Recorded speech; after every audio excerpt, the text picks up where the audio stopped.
Olá pessoal, boa tarde. Aqui é o professor Eurivaldo e no vídeo de hoje nós vamos falar sobre valuation.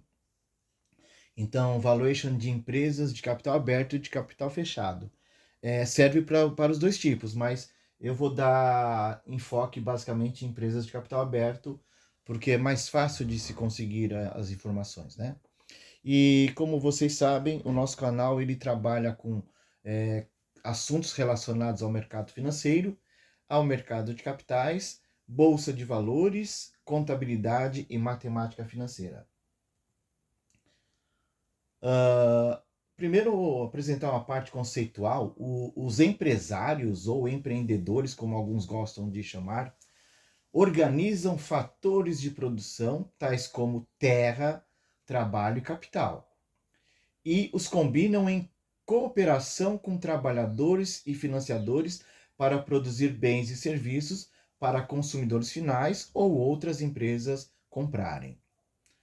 Os compradores e vendedores concordam com os termos dessas transações voluntárias com base nas preferências dos consumidores por vários produtos e as receitas que as empresas desejam obter em seus investimentos.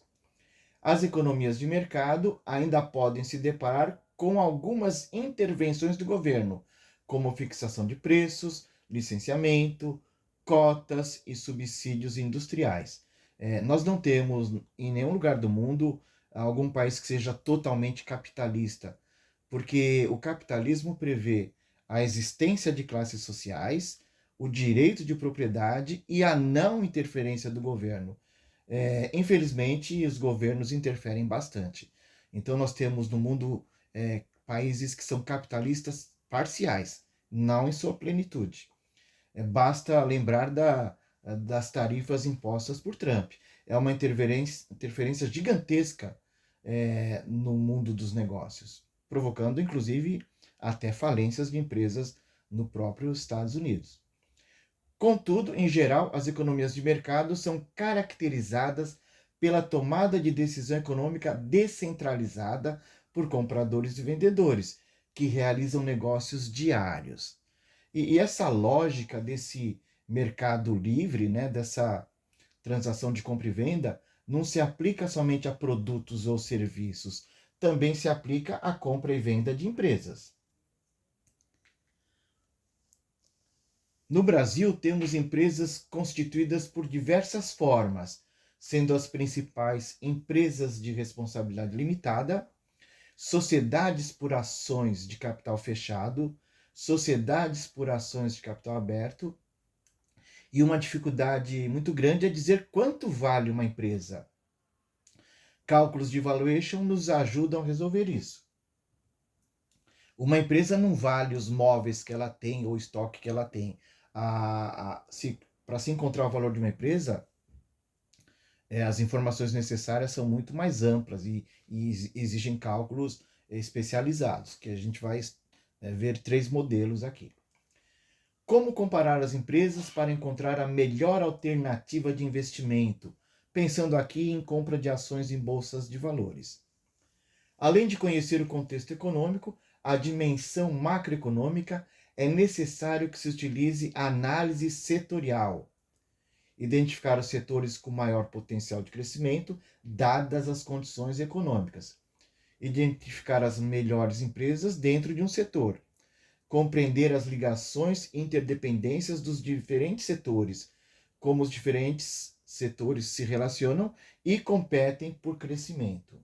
Então, muitas coisas são levadas em conta. Para fins de análise de indicadores, nós usamos as demonstrações contábeis, né? E temos diversos tipos de indicadores.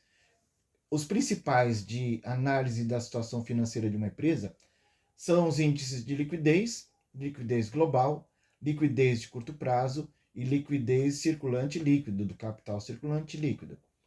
Estrutura patrimonial de capital, e você enxerga aí o capital de terceiros, qual a proporção, o capital próprio, qual a proporção, de imobilizações, né?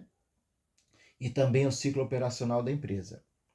Nós temos também análise da situação econômica, o comprometimento dos lucros, o retorno sobre os investimentos, o retorno sobre o patrimônio líquido, o retorno sobre o ativo e os desempenhos de mercado ou de recursos humanos e uma outra grande gama de indicadores que estão disponíveis aí na literatura específica. E como nós falamos, grande parte das informações são extraídas de balanço patrimonial, que é um documento que mostra a situação econômico-financeira de uma empresa numa determinada data, os seus ativos, os seus passivos e o seu patrimônio líquido. Nós temos um outro relatório que é a demonstração de resultados, tanto a de exercícios como a de resultados abrangentes, que explica para quem está interessado nas informações contábeis qual é a constituição desse resultado, as receitas, os custos, os impostos diretos, os impostos sobre o lucro, os custos com juros, as receitas de juros. Então, uma infinidade de informações contidas no segundo relatório mais importante das demonstrações. Nós temos também, no caso das sociedades anônimas, a demonstração das mutações do patrimônio líquido, cuja finalidade é explicar o que aconteceu, as mudanças entre saldos apenas do grupo do PL. Com base nas análises das demonstrações contábeis, incluindo-se ainda a demonstração dos fluxos de caixa, é possível ter uma razoável noção da situação econômico-financeira, bem como projetar seu valor de mercado, ou seu valor potencial de mercado. E nessas análises nós temos um tripé bastante conhecido no mundo contábil e também no mundo financeiro, que é a análise do índice de liquidez, de endividamento e de rentabilidade. E, como eu disse, existem vários outros indicadores. O valuation é um termo em inglês para avaliação de empresas, valoração de empresas e arbitragem de valor. Esta área de finanças estuda o processo de se avaliar o valor de determinado ativo, financeiro ou real. Avaliações podem ser feitas sobre ativos e sobre passivos, tá? O foco desse estudo é a avaliação de empresas. Então, o cálculo do valor econômico de cada empresa depende dos pressupostos e metodologias a serem utilizadas para tal. Claro, estão vinculadas às estruturas das empresas. Assim, dependendo da situação da empresa, existem métodos mais adequados para encontrar o valor justo da empresa. Temos, portanto, vários tipos de cálculos. Fazendo aqui um parênteses, nós estudaremos 3 modelos de valuation. Então, esses cálculos para avaliarmos organizações, e não existe um padrão que possa ser utilizado para qualquer abordagem. Um método tal serve para a empresa tal, talvez não sirva para uma outra empresa, até mesmo que semelhante. Os métodos de avaliação produzem estimativas do valor da empresa e não um valor definitivo ou inquestionável da mesma, demonstrando certa dose de subjetividade e das influências e expectativas do analista que os calculou. Então, não é uma bola de cristal para se definir o valor de uma empresa.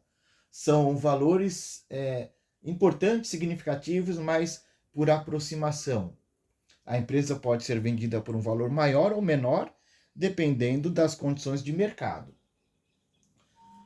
Então, método de cálculo do valuation. Quando encontramos o preço de mercado, este representa o valor pelo qual partes interessadas no ativo, comprador e vendedor, aceitam conduzir as negociações. As metodologias de cálculos mais utilizadas para a avaliação das empresas são o fluxo de caixa descontado e a avaliação por múltiplos. O método de fluxo de caixa descontado é o mais utilizado no mercado financeiro, por apresentar conceitos tecnicamente mais corretos, e a avaliação por múltiplos é uma metodologia de avaliação mais simplificada e deve ser usada com outras formas de análise, melhorando assim a sua assertividade. Então, primeiro a gente vai falar do método de avaliação por múltiplos. A avaliação de empresas por múltiplos tem por objetivo descobrir o valor corrente dos ativos, efetuando uma comparação com outros valores de empresas. As empresas utilizadas como modelo de comparação precisam ter similaridade e pertencer ao mesmo setor da economia. Por exemplo, não dá para eu comparar um banco com uma fábrica de frigorífico, não tem como. E com o mesmo tamanho. Também eu não posso comparar uma empresa minúscula com uma gigante, mesmo que seja do mesmo setor. Então, eu tenho que comparar coisas parecidas. Para que possamos fazer esse cálculo, necessitamos de duas informações: o valor de uma empresa comparável e o indicador como múltiplo. Esse indicador pode ser o lucro, pode ser o EBIT, pode ser o EBITDA, podem ser as receitas, pode ser o valor contábil, aí no caso seria o valor do patrimônio líquido, e pode ser setorial. No nosso exemplo deste vídeo, utilizaremos o EBITDA. Então, eu estou chamando aqui as empresas do exemplo, a empresa de comparação é a 6, e as comparadas 1, 2, 3, 4 e 5. Então, nós temos aí o valor da firma, que eu obtive, são empresas de verdade que eu obtive junto à Bolsa de Valores, né, nesse exemplo aqui. Eu tenho uma empresa que o valor da firma é de 174 milhões, uma outra 295, uma outra 270 e uma outra 485 e a quinta 516 milhões. E o valor do EBITDA, o que é o EBITDA? É o valor do resultado tirando os juros, os custos financeiros, tirando depreciação, impostos e amortização. É como se eu estivesse demonstrando apenas os valores puramente financeiros que geram movimentação em caixa e equivalente de caixa. Então, a média dessas empresas, né, 5 empresas dividindo pelos seus múltiplos, chegamos a 1,23. E a empresa base da comparação, a empresa 6, tem um EBITDA de 184 milhões. 184 milhões vezes o múltiplo do segmento de 1,23, eu chego a um valor da empresa de 228 milhões. Portanto, é o método de valuation mais fácil que eu conheço, tá? Pode até ser que existam outros mais fáceis. Então, com base nos cálculos que efetuamos, conseguimos encontrar o valor de 228 milhões, que foi calculado multiplicando o valor da firma pelo EBITDA, pela média, né? O valor da firma dividido pelo EBITDA deu 184 vezes 1,23, que é a média do setor, esse múltiplo, chegando a 228 milhões. É um caminho para se estabelecer qual preço comprador e vendedor fechariam um negócio. Pode ser que a empresa pagasse um pouco mais ou um pouco menos por esse valor, mas é um ponto de partida para negociações. Então, destaque: EBITDA é o lucro antes dos juros, tanto positivos como negativos, dos impostos, da depreciação e da amortização. Ok? Então, supondo que a empresa analisada tivesse 10 milhões de ações, pelo valor de valuation encontrado, 228 milhões dividido por 10 milhões de ações, cada ação custaria R$ 22,81. Aí nós supomos também que aquela empresa está sendo negociada a 17,40. Portanto, existe um potencial de crescimento no valor das ações no mercado, tá? Existe uma chance de valorização. Agora eu peguei empresas no momento atual, 2025, na Bolsa de Valores, né? Eu estou comparando BRF com suas concorrentes que têm ações na Bolsa. JBS, Marfrig, Minerva, Minupar e Excelsior. Então, com base em informações divulgadas no site do Investidor 10, o valor da firma que eu vou usar no cálculo da BRF é 40 bilhões 980 milhões. E o EBITDA para 2024, 10 bilhões 360 milhões. Então, são informações fáceis de serem obtidas. Da mesma forma, eu pesquisei a BRF, a JBS, a Marfrig, a Minerva, a Milupar e a Celso. Só um comentário aqui. A Minerva detém mais de 50% do capital da BRF, ok? Nessa comparação, nós encontramos um múltiplo de 5,00217448. Quando você pega e multiplica o EBITDA da BRF por esse múltiplo, chegaria a um valor de 51 bilhões. E o valor de mercado, que é o preço das ações multiplicada pela quantidade de ações, na Bolsa, em dia 8 de maio agora, estava em 32 bilhões e 300 milhões. Ok? Então, método de avaliação, agora o mais utilizado, fluxo de caixa descontado. Então, esse método representa um dos principais instrumentos de avaliação de empresa, trazendo a valor presente o fluxo de caixa da empresa projetado por um período. Em média, se projeta 5 anos. E também se trabalha com uma taxa de desconto dos valores de caixa para encontrar o valor presente desses fluxos. A metodologia do fluxo de caixa descontada para encontrar o valor justo da empresa pode ser estruturada em 4 variáveis fundamentais: o fluxo de caixa futuro esperado, a taxa de desconto de tais fluxos, que ela representa uma remuneração mínima que o empresário quer ter do seu negócio, né? O risco do negócio e a maturidade das projeções. E também se considera perpetuidade. E aqui eu tenho um exemplo com dados do ano de 2021. Uma empresa que teve a receita de vendas. Aqui está divulgado com reais mil, né? Então, na verdade, são 525 bilhões 790 milhões. Os custos, o EBITDA dessa empresa, a depreciação, o EBIT, o imposto de renda e a contribuição social sobre o lucro, e mais outros valores e a depreciação. Então, eu encontro a partir desses valores, eu tenho uma tabela que vou mostrar daqui a pouquinho com as fórmulas utilizadas, né? Encontramos o fluxo de caixa operacional, menos o CAPEX, que é o investimento em ativos físicos, né? E o não circulante, basicamente, e investimento em capital de giro, nós encontramos o fluxo de caixa disponível no ano de 2021, que foi de 34 bilhões 880 milhões e 900 mil reais.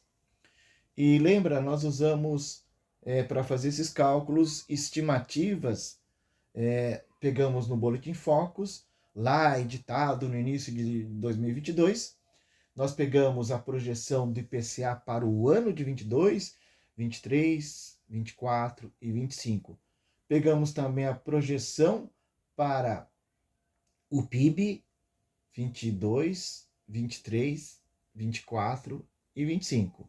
Só uma observação, o mercado financeiro errou feio, né? Os PIBs foram maiores do que esses projetados. Vocês podem pausar o vídeo se quiser ver a base de cálculo, os gráficos que demonstram as projeções feitas no Boletim Focus.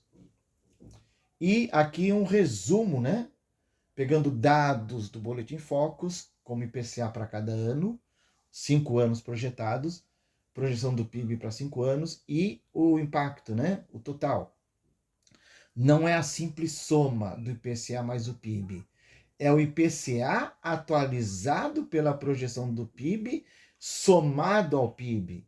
Então, 5,38 atualizado por 0,03% mais 0,03%, que dá 5,41.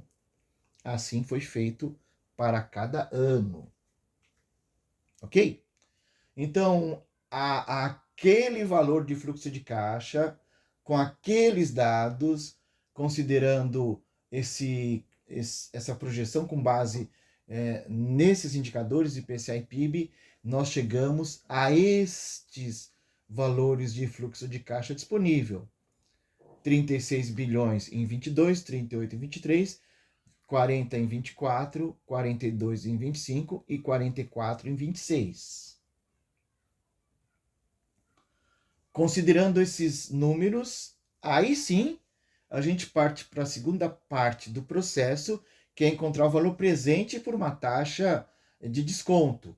Essa taxa de desconto foi projetada em 12,35% ao ano, porque era a Selic daquele momento da história, né? Então, para fazer o cálculo, você soma o inteiro mais o 12,35. Então, no primeiro ano, 36 bilhões dividido por 1,1235, que resultou em 32 bilhões 726. No segundo ano, os mesmos 12,35 somando 1, só que agora, por ser o segundo ano da série, elevado ao quadrado. Então, 38.644 dividido por 1,26 dá 30 bilhões 615.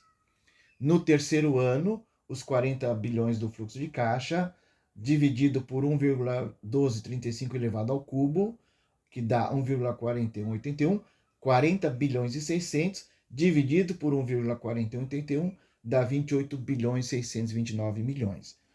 No ano de 2025, mesma coisa, 1,1235 elevado à quarta, 42 bilhões 654 milhões, dividido por 1,5932, resultando em 26 bilhões 770. No quinto ano da série, 2026, mesma história, 1,1235 elevado à quinta, que dá 1,79, o valor do fluxo de 44 bilhões, dividido por 1,79, resultou em 25 bilhões. E último passo do cálculo do fluxo de caixa descontado, você soma o fluxo de caixa do ano que você tem como base, nesse exemplo foi 2024, você soma esse valor com a soma dos 5 fluxos projetados, que resultou em 143 bilhões, e chega a 178 bilhões. Então, até esse momento, nós encontramos apenas e tão somente o fluxo de caixa descontado projetado da empresa. O cálculo, ele continua. A gente vai ver daqui a pouquinho, tá? Então, nós temos aí uma taxa de crescimento em perpetuidade, que foi estabelecida em 2,5%, e nós temos uma taxa de desconto de 12,35%. Então, trazendo os valores do fluxo de caixa disponível da empresa a valor presente por 12,35% ao ano, nós chegamos a 178 milhões. Lembra? Está aqui nesse cálculo. Vocês podem pausar o vídeo para checar os cálculos, para revisar, fazerem isso no Excel ou manualmente, tá? Utilizando o valor do fluxo de caixa disponível da empresa do ano de 2026, dividido pela diferença entre a taxa de desconto. Então, quanto nós tínhamos em 2026? 44 bilhões e 812 milhões, dividido por 12,35 menos 2,5. Então, nós encontramos o valor de 454 bilhões 952 milhões, ok? Então, voltando, nós pegamos o fluxo de caixa do último ano projetado, dividido pela taxa de desconto de 12,35 menos os 2,5. Nós chegamos a 178, né? Depois nós pegamos apenas o valor do último ano, 44. Então, primeiro nós pegamos o fluxo total, que foi o valor de 178, dividido por 12,35 menos 2,5, chegamos em 178. Agora nós utilizamos o valor do último ano, que foi de 44 bilhões, dividido por 12,35 menos 2,5. Nós chegamos em 454 bilhões. E trazendo esse valor para o valor presente, a taxa de 12,5%, aí nós encontramos 254 milhões, que nós vamos demonstrar daqui a pouquinho quem são os 254 milhões aqui. Ao somarmos o valor da empresa, lembra que nós encontramos aqui 178, mais os 254, nós chegamos a 454 232 milhões, que é o valor de mercado da empresa. Parece confuso, mas não é não, tá? Nessa tabela nós temos os detalhes. A taxa de crescimento da perpetuidade, que foi 2,5%. A taxa de desconto 12,35%, que seria a Selic daquele momento da história. A diferença entre elas deu 9,85%. E o valor presente da empresa nós encontramos, lembra aqui, 178 milhões. Agora sim, a perpetuidade no quinto ano, o valor presente dividido pela taxa de desconto. Então, este valor dividido pela taxa de desconto, nós chegamos nos 454 bilhões, aí, né? Centena, milhar, milhão, bilhão, no quinto ano. Depois nós encontramos agora a perpetuidade no quinto ano, a perpetuidade no quinto ano, dividido por 5, e encontramos o valor de 254. Logo em seguida, nós temos aí o valor da empresa, que é o valor presente líquido, 178 milhões, mais a perpetuidade de 254 milhões, chegamos a 432 milhões. Esse é o valor de mercado. Depois nós temos a dívida líquida da empresa, que eu vou demonstrar aqui, passivo circulante, mais passivo não circulante, menos o caixa equivalente de caixa, menos aplicações financeiras, nós encontramos a dívida líquida. São informações do balanço. E nós usamos ela nesse momento do cálculo do valor da empresa, né? O valor na perpetuidade de um ano, menos a dívida, nós encontramos o valor da firma, 382 bilhões 309. Esse seria o valor do valuation da empresa por esse método. Dividido pela quantidade de ações, nós chegamos em R$ 23,52. Por exemplo, essa ação estava sendo negociada a 17,40. Então, existe aí uma possibilidade de valorização da ação. Não digo que ela chegaria a 23, mas é possível partir de 17,40 para 23. A ideia é de que essa ação está barato na bolsa, né? No caso aqui. Então, nós vimos ali que esse método, você encontra as informações de forma fácil, dá um pouco de trabalho para fazer os cálculos, dá mesmo um pouco de trabalho. E nós encontramos aí o valor da empresa, né? O valor da firma que chegou a 382 bilhões. Nós vimos a quantidade de ações, nós encontramos o valor de mercado dessas ações, e quando comparamos ao valor de 17,40, nós podemos perceber que a empresa está com custo, com valor menor do que poderia ter. Ok?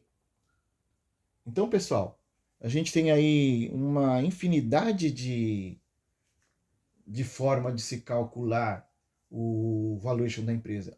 Um outro tipo de cálculo que não é, muitos analistas não gostam dessa última versão aqui, é o cálculo da projeção dos resultados a valor presente. Então você trabalha simplesmente com a DRE, com a última linha da DRE, o resultado líquido daquele ano, né? E você desconta esse resultado ao longo do tempo, após uma projeção de um crescimento para os primeiros 5 anos, e a repetição do valor do quinto ano para os anos subsequentes. No exemplo que eu montei, eu estou usando a Selic atual de 14,75. Eu peguei o lucro do Banco do Brasil em 2024. Deu um lucro de 29 bilhões, 170 milhões, e eu vou projetar um crescimento anual de 5% nos 5 anos seguidos. Está aqui a informação retirada do site Investidor 10. O lucro líquido em 2024 foi 29 bilhões 170 milhões. O valor de mercado agora em maio está em 169 bilhões 230 milhões. O valor do patrimônio líquido 179 bilhões 620 milhões, que a gente vai comparar daqui a pouco. Então, numa planilha Excel, você coloca como partida do cálculo o lucro do ano anterior, 29 bilhões, com crescimento de 5%, nós chegaríamos a um lucro no final de 25 de 30 bilhões 628 milhões. Depois, com base nos 30,600, mais 5% a 32 bilhões. Depois, 32 bilhões mais 5% a 33 bilhões. Depois, 33 bilhões a 5% chegaria a 35. E, por fim, no quinto ano da série, nós chegaríamos a 37 bilhões. Nesse modelo de valuation, a partir do sexto ano, você repete o valor. Por N anos aí, porque você ainda não sabe quantos anos você vai levar para encontrar o valuation. E aí, nós estamos usando a taxa de desconto pela Selic, 14,75, somando o inteiro, para efeito do cálculo do valor presente, você tem no primeiro ano 1,1475. O cálculo é simples. A divisão de 30 bilhões 600 por 1,1475, chegando a 26 bilhões de valor presente no primeiro ano. No segundo ano, é 1,1475 elevado ao quadrado, que dá 1,316. Então, 32 bilhões dividido por 1,316. E assim, passando o tempo, elevado ao cubo, a quarta, a quinta, e aí vai. A cada ano acrescido, vai aumentando o valor que está sendo elevado. E você percebe que os números vão diminuindo bastante, né? O valor presente líquido. Vão passando os anos, até que vai chegar um momento que isso chega a zero. Quando chega a zero, nesse caso, foi projetado 215 anos, né? Até chegar a zero, esse fluxo de caixa não. O fluxo de resultados projetados, trazidos a valor presente pela taxa de juros Selic, nós chegamos à soma desses fluxos todos, 239 bilhões. Então, essa metodologia não é muito usada, muitos não gostam, mas ela existe, tá?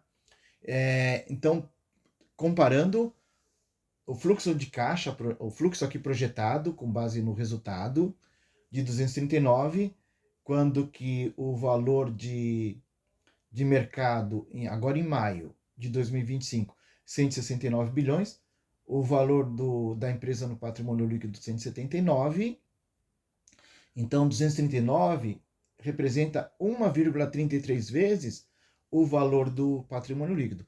Não está tão distante. Se a gente encontrar que o valor, o preço da ação no mercado, dividido pelo patrimônio líquido do Santander, dá 1,27, 1,33 contra 27, não é nenhum exagero, não. Na verdade, as ações do Banco do Brasil, elas são negociadas descontadas na Bolsa. Porque é do governo e o mercado tem medo de intervenção do governo no Banco do Brasil e acabam prejudicando a cotação das ações.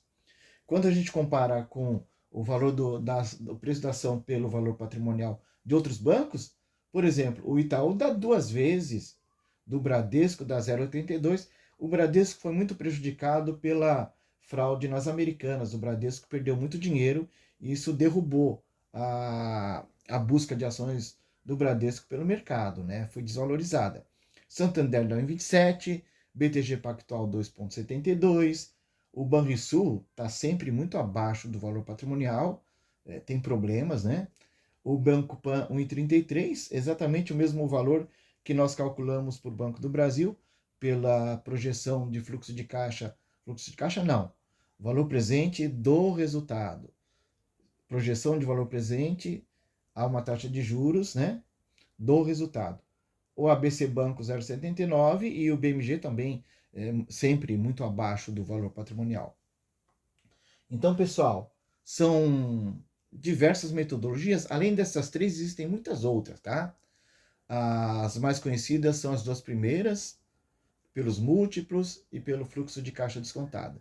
Essa terceira não gostam muito dela, mas o valor não fica. Se você fizer os 3 cálculos, o valor dela não fica muito distante dos outros dois, tá?